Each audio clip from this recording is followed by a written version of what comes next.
লক্ষ্মীপুরের সদর হাসপাতালে 10 শয্যার ডায়রিয়া ওয়ার্ডে ভর্তি রোগী 146 জন। লক্ষ্মীপুরে বন্যা পরিস্থিতির উন্নতি হলেও জলাবদ্ধতার ফলে পানিবাহিত ডায়রিয়া, নিউমোনিয়া, চর্মরোগ দ্রুত ছড়িয়ে পড়েছে দুর্গম মানুষের মাঝে।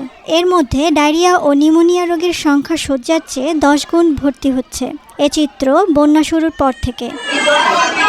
বন্যা শুরুর 22 আগস্ট থেকে জেলা স্বাস্থ্য বিভাগের মতে ডায়রিয়াজনিত কারণে এ পর্যন্ত 3 জনের মৃত্যু হয়েছে। পর্যাপ্ত জনবল না থাকায় রোগীদের সেবা দিতে হিমশিম খাচ্ছে চিকিৎসক এবং নার্সরা।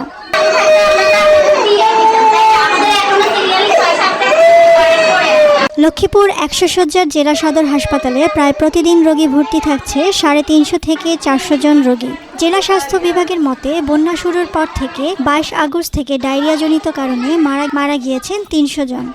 শয্যা না পেয়ে রোগীরা অবস্থান নিয়েছে মেঝে, বারান্দায়, চলাচলের রাস্তায় ও চিকিৎসকের চেম্বারের সামনে। এর মাঝে 10 শয্যার ডায়রিয়া ওয়ার্ডে 146 ভর্তি রয়েছে। শনিবার সকাল থেকে দুপুর 12টা পর্যন্ত নতুন ডায়রিয়া ভর্তি হয়েছে 45 জন।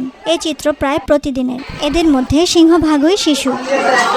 একইভাবে 15 শয্যার মেডিসিন ওয়ার্ডে ভর্তি রয়েছে 115 জন। এর মধ্যে 79 জনই নিউমোনিয়ায় আক্রান্ত শিশু।